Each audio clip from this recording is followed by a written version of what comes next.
Welcome to Plato's Cave on WGCR, coming to you from Australia from Revolution Radio on revolution.radio. That's right, excuse me, I'm a little under the weather. It's home to ideas that are fresh, but more importantly, if you can donate, please do. And if you can't donate, that's okay, because it's tough all over. Just tell people about the station. That'd be great if you could. Any kind of donation, of course, is welcome. Any kind of currency, including crypto. That's right. Today is the 12th of November, 2024. That's right. You can catch the cave on the air, on the line all the time, and on your smart device, so we have to listen anywhere, or listen at home on the Grace Tabletop Digital Radio. Archives are free, another good reason to donate, but before we start broadcasting at you in anger, we would like to acknowledge the traditional custodians of the land from which we broadcast, and for Dave. It's the Darker John. And for myself, of course, the Warg people, and we like to pay respects to elders past, present, and future. Oh, even though I don't actually have a sore throat, it sounds like I do, but I'm extremely unwell. So if I start rambling in my feverish dreams, bear with me. I've been sleeping most of the day. Dave, what's been happening in your world? I've got an interview on Thursday. Belinda has spots on her tonsils and is equally under the weather. It's something. I had a. Who did I talk to? Oh yeah, that's right. I went to my accountant. That's right. We talked about a whole bunch of stuff, and one of his friends has myocarditis. Jeez. Yeah, you know that. Yeah, and you know what they told him? This is funny, actually. The doctor said, I can't say it officially, but it's probably That's due to something that happened in the last few years. Yes. Due to something that happened, and the doctor said, but we can't actually say that. No, that's right. And there's nothing you can do. They said. That's right. And so we just started talking about a few other things, and a lot of his friends had similar young people. He's young. He's in his 30s, I think. Early 30s, late 20s, something like that. And I said, yeah, look, it's a thing. And I think what I'm suffering from is I think it's COVID related, because it comes and goes. And it sort of reminds me of what my friend was suffering from when he told me about Ross River virus. He contracted, it comes and it goes and comes and it goes. But be that as it may, it's I'm sitting down, so I'm not stressing out. It's not good. So I've had 2 eye infections, and one was autoimmune, and the other one seemed to be that my body just let the infection occur. Wow. It's very strange. So one is your body doing too much, and the other one is your body doing anything Not at all. Not doing enough, yeah. I'm sorry, that's crazy, isn't it? Yeah, well, we live in those times. That's what it is. Yeah. So I wanted to just open the show with saying that the House votes are required is 218, the Dems 206, and the Republicans 215 at the moment. And I'm showing it on the screen, Mickey, but I know you can't see it. But the only needing 3, and there is 6 possible for the Republicans. And it's just going to be a matter of time. I know that News Nation they've called it in advance. Their projection is saying Republican win, but we'll just have to see what happens there. I don't like to rely on their calls, like their projections. I choose NBC. If you noticed on YouTube, you might see it. I did that because they're the least to want to admit the numbers, so they're the most accurate, because they're only matter-of-fact numbers. There's no projections there, they're only counted. So Do you know what's really weird, Mackie, about this election? It was hearing how CNN were talking about Trump being a fascist, he's going to delete this and do that, and all these things. And as soon as he won, silence. As soon as he won, it's like, yeah, there was a fair election and we're going to hand over the chair. It's going to be fine. Everything's great. So that's not exactly what happened. that's not the story. So that's an oversimplified version. No, yeah. So what actually happened is that, yes, they are very much stressing the fact that this is going to be a peaceful handover, unlike when Trump refused to hand over power 4 years ago. And it hasn't died down per se. But at this point, Trump is in. So there's very little else you can say. I mean, everything from here on in is going to be either what people think he's going to do, or whatever he does that is not what people expect. So a lot of people expect him to, deport 10 million illegal immigrants, to build the wall. He's also expected to bring jobs back to America. He's expected to strengthen the economy. He's expected to end the war in Ukraine. He's expected to end the war in Gaza. He's expected to do a whole bunch of stuff, right? And then he's also expected to do away with the Constitution, as he said. That's some people expect that. He's expected to not relinquish power. That's my expectation of him in 4 years' time. But again, there's nothing else to be said because the election is now done, right? So people have voted, and he's going to be the president of the United States, the 47th and the 45th, as he likes to say. And we'll just have to see what happens, right? Is he going to do all those things? I don't know. Who knows? I think a lot of the things that people expect just won't happen. They're just not going to happen. It's impossible. So what I was pointing out was the rhetoric against Trump that the moment he secured the win, that all of that noise dried up, which I found to be extraordinary. But there's no more point. No. This is my point to that. So an immediate notice. There wasn't a continuation or a trailing stop to the rhetoric. The rhetoric wasn't, well, he's in now, it's all over, right? There was none of that. Well, actually, that's not entirely true. There was that. No, I was watching as much as I could to see who I could see was saying what. And I've seen, but the thing is this, right? People have said what they're going to say, and we know what his first administration was like, which was chaotic at best.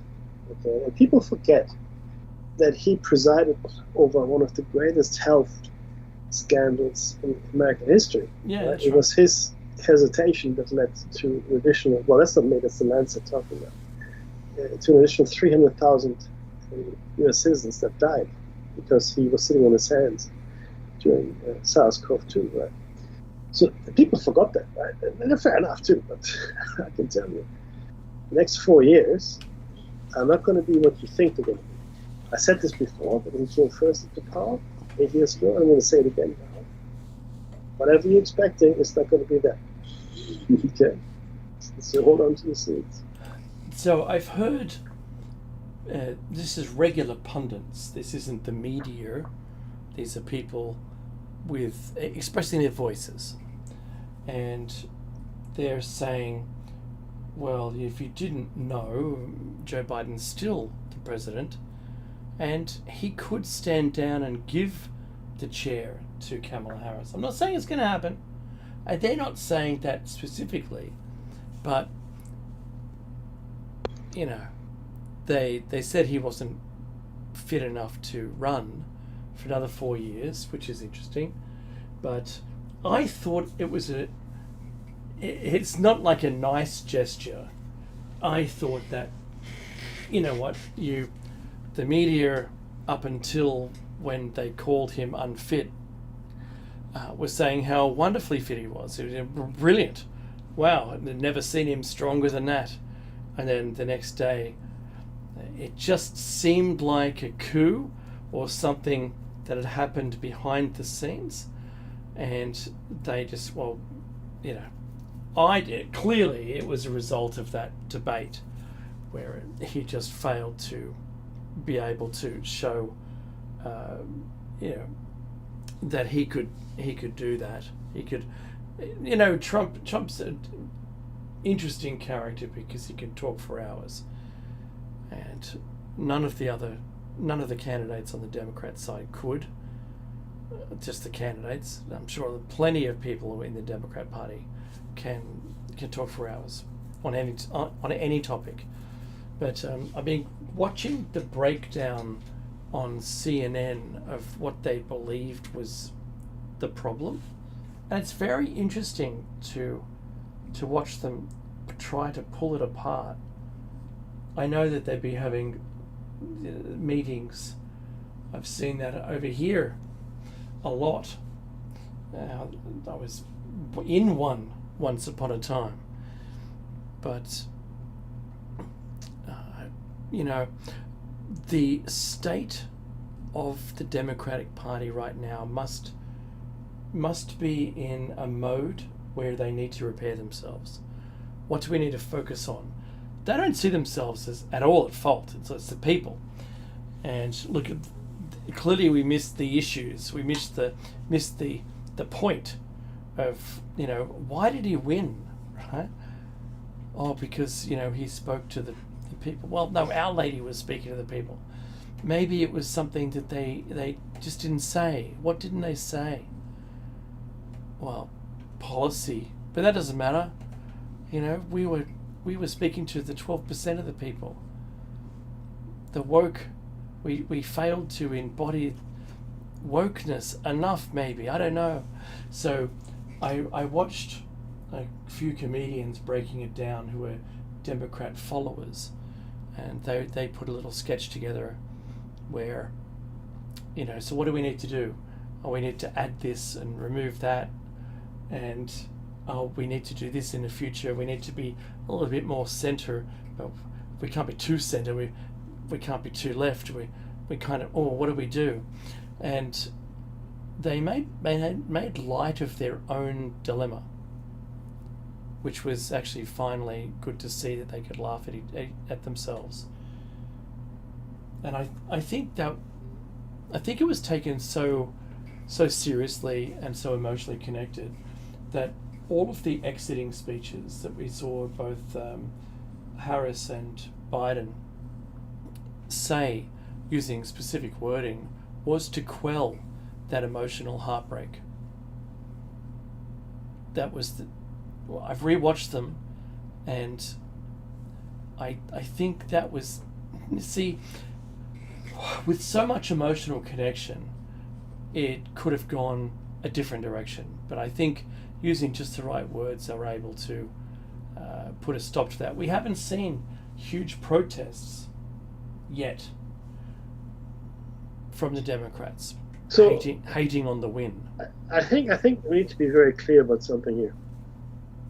This is not a value judgment, it's just a matter of fact. Mm-hmm. The people that are supporting or were supporting Biden and Harris and, you know, the Democratic Party are fundamentally different to the people that are supporting.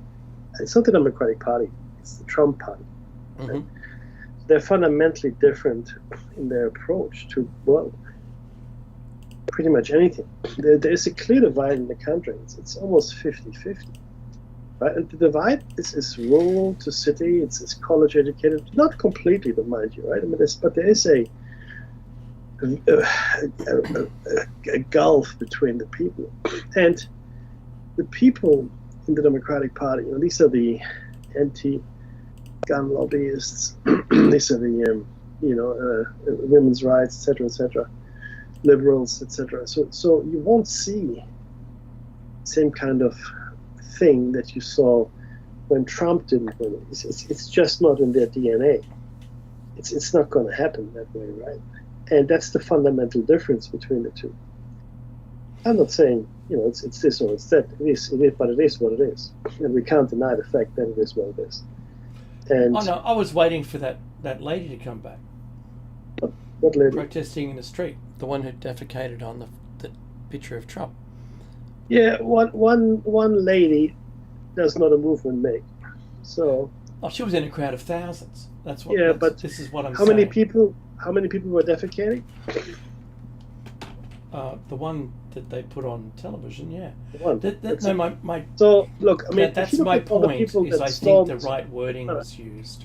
Yeah, but if you look at the people that stormed the hill, right, on January 6th, there were thousands of people, and they were ready to do what needed to be done to keep Trump in power. That's a fact. That's a fact. You can't twist it any other way. So it's a fundamentally different approach, and I think that's why some people are bewildered. But it is a democracy. You see, this is what the Democrats are saying as well, and moderate Republicans for that matter. It's democracy. We have lost the election. Suck it up, princess. Win the next one.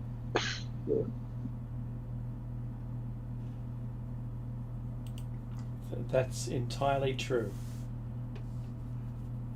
So, moving on, yet another one, another earthquake beneath the mine, and I think that's 12 now. This was another 4.1. It happened today, just about nearly 1:15 midday, and there's nothing else that could be said about that. It hasn't happened where the mine is. It's kilometers below the mine, but it seems like whatever they've been doing, it does disturb the hollows underneath the mine. You can't imagine the thickness of the earth and all of the connected material together having such a weakness as to cause this. But the mine is in an earthquake area, but there just happens to be this poor little town that keeps suffering from it. It's not like it's fracking and they're pumping wastewater into the cracks to make them explode apart to release any gas. There's nothing like that. So there's a coal mine above, kilometers above, where the depth where these where it's just small collapses in caves, let's call it, below the mine. That's all. And a lot of people were carrying on, the mine, blah blah blah, this and hating on it. They should shut it down. Even if you filled it with concrete, which would be the biggest concrete pour on the planet, it doesn't matter. It's already done. There's like, you go to a place like Jenolan Caves. There's no mining in Jenolan Caves, and every once in a while, part of the ceiling will fall down. The cave existed. We didn't dig it out, and when you go into any cave at all, there's a likelihood of some of the ceiling falling down on you. It's just the nature of it. So that's what I believe is happening underneath. I'm not a geologist. I'm not giving financial advice or medical advice, except for your own safety, not to just be careful inside mines, inside caving. If you're spelunking, then always take care. But anyway, so I didn't feel it today. I thought I might have around about the time, but the same kind of feeling can be felt in my house when the washing machine is ending its spin cycle. So who knows? It's not like the Newcastle quake that I honestly felt and I heard.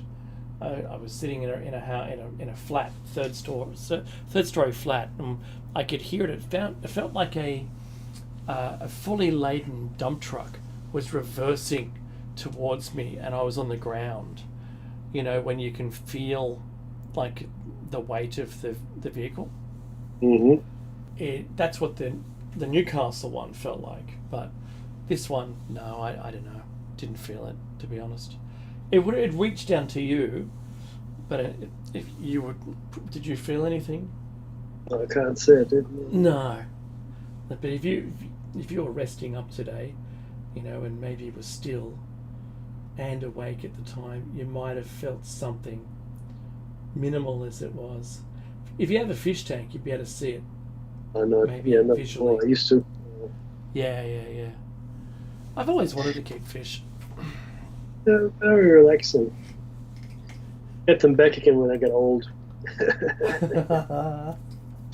That's my retirement plan right there. Oh, really? So when did this start to rear its ugly head? Because on Sunday you sounded okay. Were you just getting through? Was it beginning then? No, I guess I woke up. really early. Like it's funny, the cold sweat on I guess Sunday to Monday night. Yep. I was just like literally, I was just drenched, right? Like, oh, this doesn't feel good, and I felt like, just it's hard to breathe. Yeah. And really fuzzy, like I wasn't clear, and there was, and I don't know, and it was hard to do anything. That's probably the best description for it. It's hard to do just anything at all. Just even getting up was a major effort. So yeah, look, I don't know, man. It's just and then I had this. It sounds fluey, not a virus. Rather. I know, yeah, and my heart was sort of skipping and jumping about a bit. Yep. Mm-hmm. Again, I don't know. It is what it is. I don't know what it is, but it is something. I wasn't feeling up to anything at all, which is, it's like, no, I'm quite energetic, but not today. Not today. Yeah, give that a rest. Not today. Look, I'd caught the train down to Sydney, down to Parramatta. I remember we met up last, and I had a person behind me on the train coughing and causing my hair to get flicked up by the breath, of their cough, and then sneezing, and it was all this, all these terrible sounds I didn't want to hear on the train. So I turned my earbuds up, but all I could feel was this yucky, moist, coughing breath, and hoping that I wasn't getting spat on. It was awful, But because look, it's nearly 2 hours train trip for me, right? And I'm just going, if I'm going to get anything, it's going to be from this person. Yeah.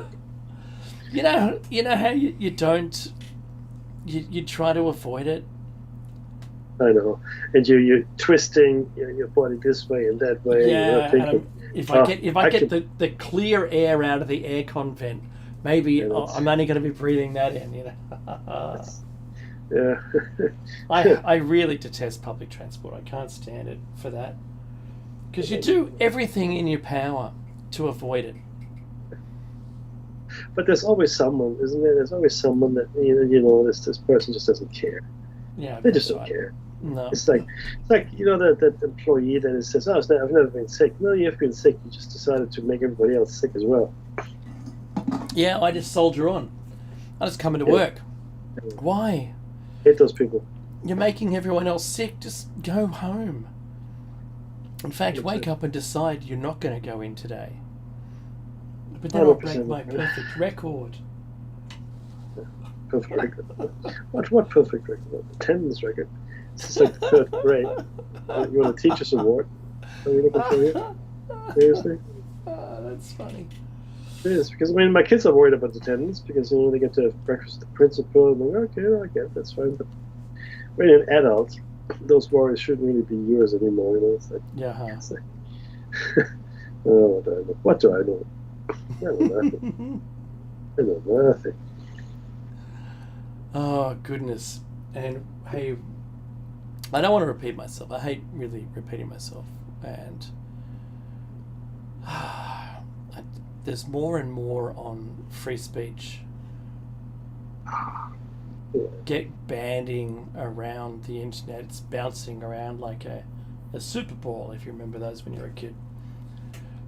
You know, the US, there is one of those other things that Trump has promised to do is bring back free speech again through the tech giants. And in unison, our government is saying that they want to remove that because it annoys them. Yep. Yeah. And there are other countries now. I forgot them now.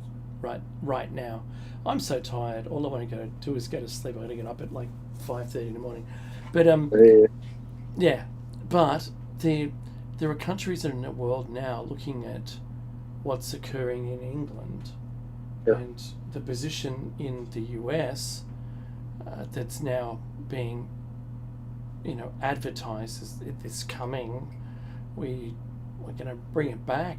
We need to, and I think Rowan Atkinson said it best, we need to desensitize ourselves to free speech and what it truly means to ignore it. I posted something today, I think it was yesterday, and it was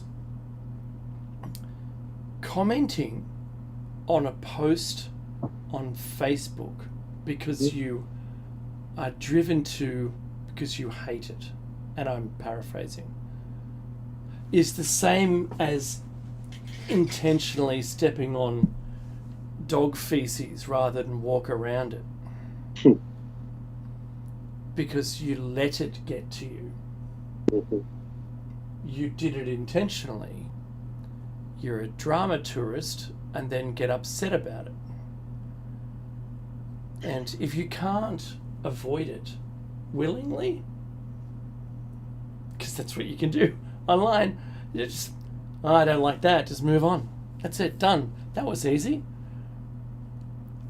But I know people, I'm not going to say who they are, but I know people, because they know who they are, who read the post, which can be really simple, but then read the comments and delight's the wrong word, are infuriated by the stupid comments until it annoys them so much that they then have to comment, and it can upset them for hours. Don't ever ask who it is. So and me, I've learned my lesson. Don't read the comments. Just let it go. I barely even read the post at all because I don't need to be upset by anything. That's it, eh? That's exactly right. You don't need. You choose to be upset, right? That's the thing. Hey. Why would you do that? Look. There are people. Obviously, it's a personality trait, right? Someone goes, "Oh, I wonder how bad these comments are going to be," and then gets, hates on it, both on the comments and themselves for looking at it. I know I do something similar. I've got my own problems. I watch Dashcam Owners Australia. I like watching it. And yes, I facepalm a lot. And I'm frustrated because someone will do a 10,000 point turn when they didn't need to. They could have done it. They could have driven correctly or properly. They could have more experience. But no, sadly, they either drive on the wrong side of the road. Yeah. They crash into someone when they're trying to reverse park. That just does my head in. So, yes, I watch that, but I don't comment in it.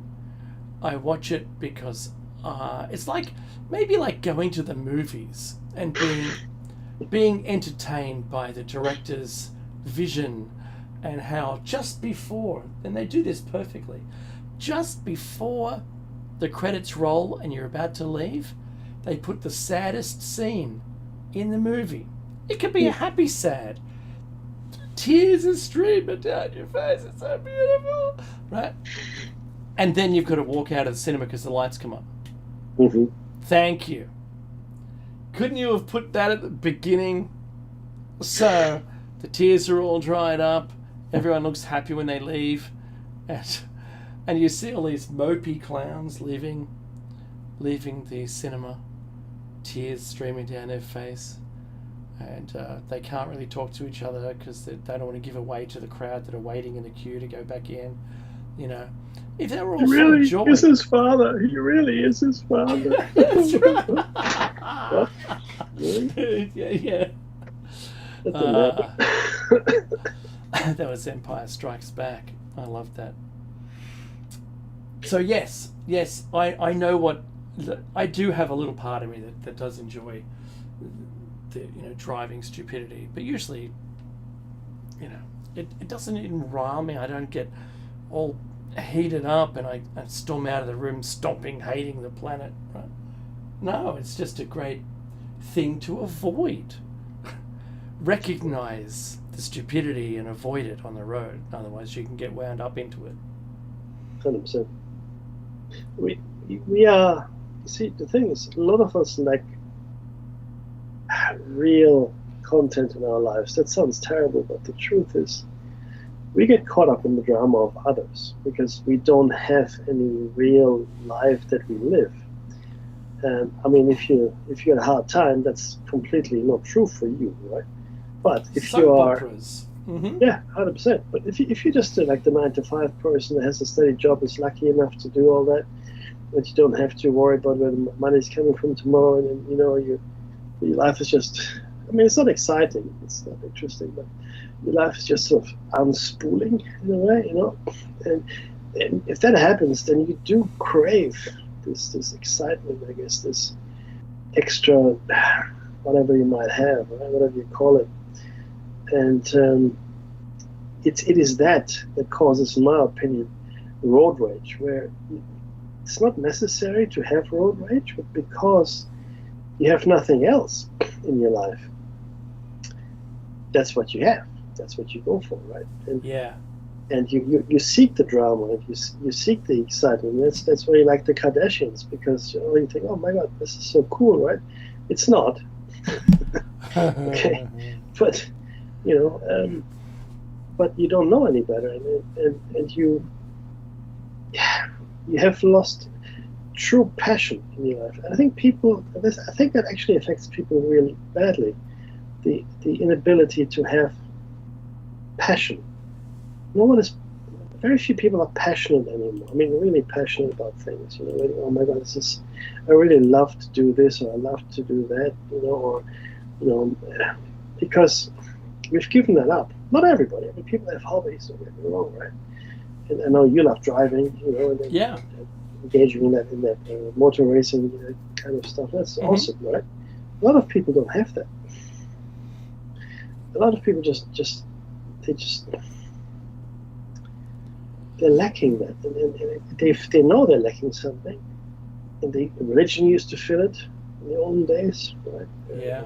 Soap operas. Soap operas, they belonging to a political party, a whole bunch of stuff that can fill that void in you. Yeah. It's sort of gone away somewhat because it's all the same. It doesn't really matter who you vote for, not really. And I think, to be honest with you, Dave, I think that's why this election in the United States has evoked so much interest and so much passion, because there was a difference, and it did make a difference. If this wasn't the same, this was something else. And who are you? Who do you want to be? How do you want to be counted? And people, for the first time in a long time, in my opinion, were faced with something that was real. This is a real thing. But what do we do here, right? And your passion all of a sudden meant something. Do you know what's really weird? The voting numbers. The voting numbers at the last election were the greatest ever in the US. Yeah. Oh, yeah. Amazing. And this year, there were 20 million less than the high peak. Trump's votes for the 3 elections were pretty much the same. Is that right?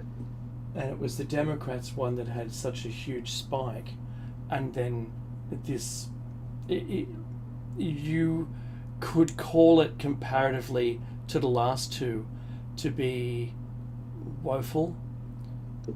So I just thought that was extraordinary to see that they just failed to get people turned out to vote, isn't it? It's interesting. It's interesting. I'd like to see what the analysis says in the end. Yeah. I heard a few stories about certain things. I don't want to repeat them on the air because I have no way to verify them. Mm-hmm. I mean, they're concerning, but it's time will tell what's what. But it made a difference, and I think that's what a lot of people know that did react as strongly as they did. That's why the passions were quite high as well. I mean, people got quite emotional from all of these things.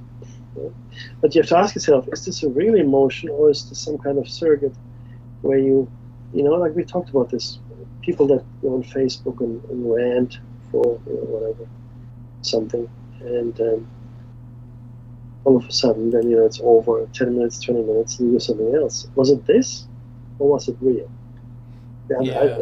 I don't know. I don't know, right? But I'm just wondering where we are with that. So, oh man, it's hard to breathe. It's just crazy. So yeah.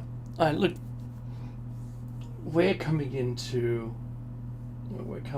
summer, and we've been very lucky to have not had any great amount of heat this year on the East Coast.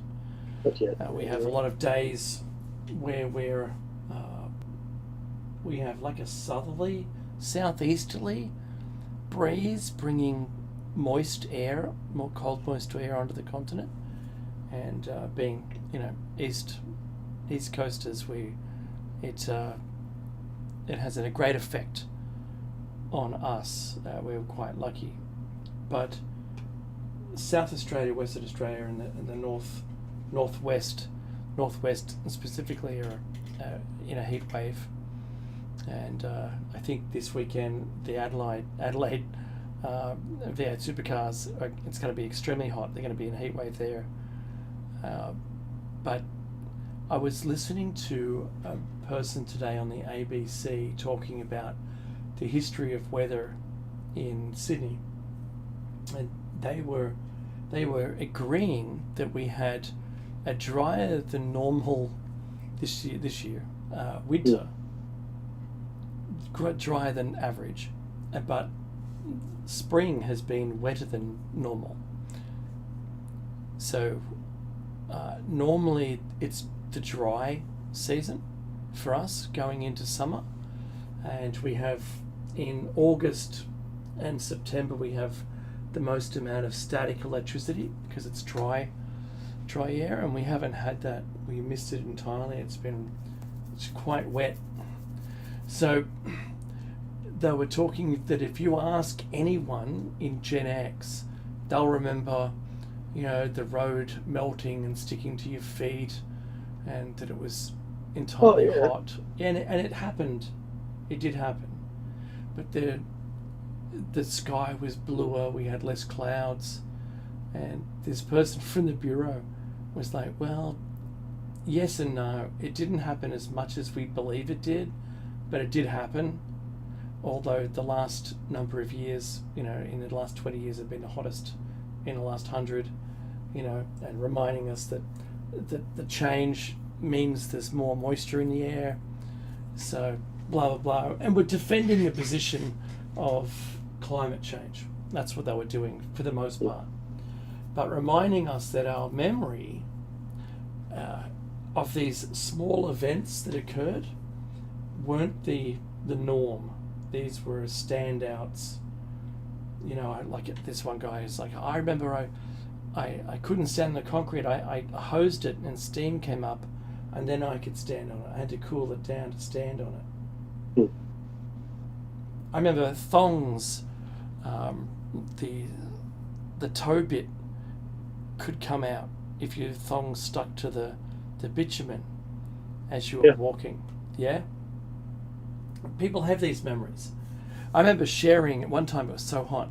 It was in the 40s, and it was so hot we shared time under the hose, sitting in the cool on the back stairs of our house. It was that hot. You couldn't. We didn't even have air conditioning. No one had air conditioning because it never really got that hot. So we've been quite lucky leading up to summer this year that it hasn't been unbearably hot. We've had a few days, but they're thinking that summer, when we get round to it, we're going to be breaking new records again. I would be surprised. I would not be surprised. Look, I mean, we've always been talking about the temperatures and, what we're prepared for, what we're not prepared for. I really do believe that everybody out there needs to get prepared for heat. Yeah. You gotta, if you don't, then then you just have to do it. You just have to get ready for it. And don't get caught out, because it's serious. It's serious stuff. It can kill you.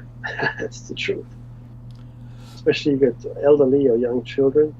We used to go to the shopping center to stay cool. Yeah. That's I remember this very clearly. It was back in the 80s. Because air conditioning was free. That's right. Freelicious, thank you very much. Freelicious. But that was our summer. It was good. Yes, no complaints from me. But it was. I know it happened because I was there. Mm-hmm. I think we've forgotten some of the things we used to do as well, right? Back in the day. Maybe we should remember them again. So, try to have a thermometer inside the house as well as outside. Mm. And you close your house up, making it dark to sunlight when it gets hot, so that you don't introduce the heat into the house. And when the outside temperature drops to colder than the inside of the house, you open it up. Therefore, you're evacuating some of the heat as best you can. That's what people used to do, and remember people who used to have huge balconies with roofs over them, Mm-hmm. so that your house walls didn't get hot, Yes, and the light wouldn't come into the room. That's right. Yeah. We don't design houses like that at all anymore. With air conditioning. Ah, that's right. That's the solution for everything, isn't it? Absolutely. No, we completely rely on this now. But imagine electricity goes away one day. What you do that? Not a lot. So we used to build eaves, so the roof would extend out past the wall quite a ways. And as the housing blocks shrank, the eaves shrank, so you could build up to as close to as possible your side fence. And until the eaves, for all intents and purposes, on some new buildings that I've been seeing, don't exist at all. There is no eave. It's just roof to a gutter and then a wall. There isn't any overhang. And I worry for the people who have to live in those, unless you've got double or triple insulated windows where there's either 2 or 3 glass panes in there, and you can have like nitrogen filled or something cavity, which is really cool if you can do it. Very expensive. And with a UV filter applied, so that you don't end up with any heat whatsoever coming in through the window. Only light. but of course they're cost prohibitive. They're way too expensive to even entertain the idea. And I can only imagine people in tiny houses are roasting away in tiny little furnaces. Hmm. That's exactly what's happening to a lot of people. 100%. So you don't have, multi-story house where the bottom half is shaded. The materials they're using aren't, they're probably going to get 5 stars or something. The green star rate we have here, but it is, America does the cold better than we do the heat. That is true. They have a ceramic disc that exits old air out of the house and introduces new air into the house. And the disc slowly rotates, and on one side of the disc is the exit air carrying, you would imagine, air-conditioned heated air, and it leaves out through these little holes in this, rotating plate, and it goes out into the atmosphere, and there's an inbound air that replaces it, that comes through the same rotating plate, but it pulls some of that heat from the plate. It's tremendous. We should be doing more of that. We should do it for cold air. Send cold air, and it cools the plate down, and instead of bringing hot air in, it should cool the inbound air. We should just be doing this.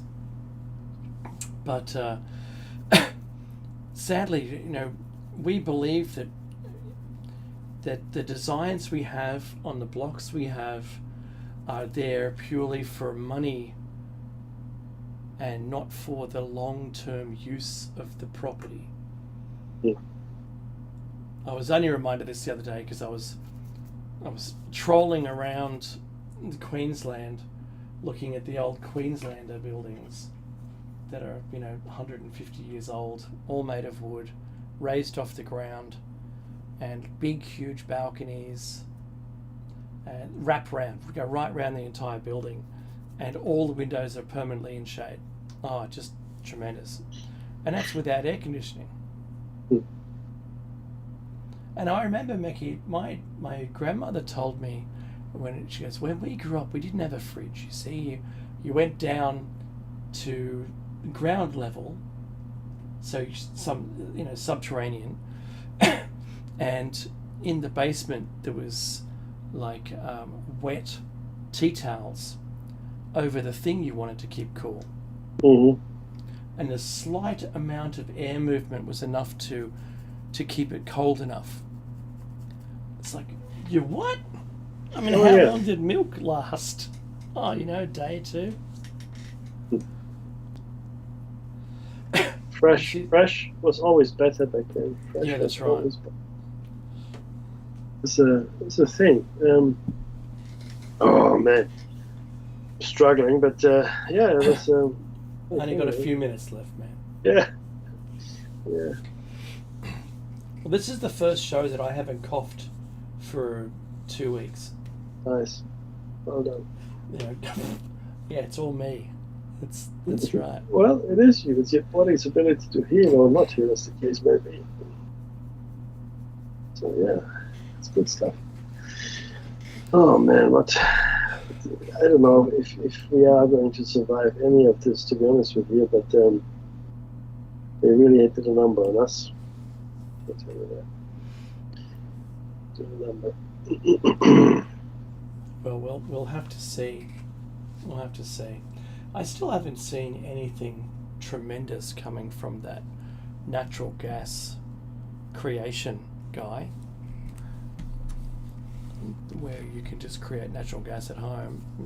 I haven't seen any commercial products. I know that he upscaled it to like fantastic amounts, where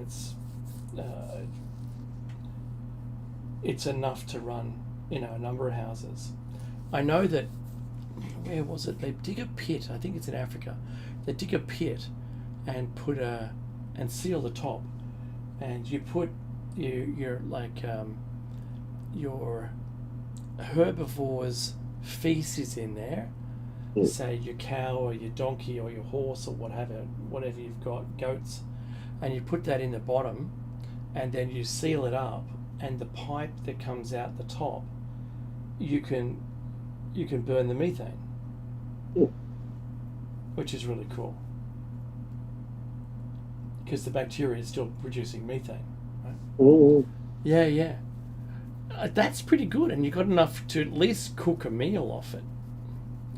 It almost uses no effort whatsoever. Not bad. And I think we're missing out on all this. There are many things that we should be doing and used to do, in fact. Used to do these things. Right? Yeah. We don't do anymore. And we don't do them anymore because what we do now we think is better. Is it better? No, it's not better. But what we do now is easier, Dave. It's easier. And we're lazy. Like going to the store every day. Yeah. Well, yeah. And why not? Let's go. Well, what do we need? What do we need? Mm-hmm. Just get it now. Just go get it. Just get it. What you doing? Just get it. We're living in, look, it's just in time everything, right? It's just in time everything. And that's not the right way to do things. But it's what we know. It's what our kids know, for crying out loud. Right? That's what they've grown up with. I know yours and my kids have a better, more rounded view of the world. Yeah. True that. Mm-hmm. But ultimately, there's. I look back, and I've told you before, I wouldn't mind getting a bit of land out bush, and living the way my grandfather was a forester. He lived in the forest. You see, and there was no shops, so they had to grow it in the garden, or they had to hunt it, or whatever. Wow. If the nearest town was a train right away. Right? Didn't have a car. So you've got to go to the next train stop, and then you have to go to the nearest biggest town if you want to shop. And it was like a day, or it was a weekend endeavor, right? And that's, but they had really good, clean lives. My grandfather never put an ounce of extra weight on his body all his life. He was always walking. Every day he would walk the forest. He'd have his guns, he'd have his dogs, and wow. That was a good way to live. I'm sure you look at the way your grandparents lived. Yeah, right? totally. I guarantee you, they the only thing they ate was organic fruit because that's right. that's there wasn't any other food. Yeah, that's exactly right. That's not a food. So that's a disorder now, isn't it? To eat healthily. To want to eat healthily is now a psychological disorder. Just like grief. Grief is also actually, maybe we should do a show on this after medical experiments and new psychological disorders. And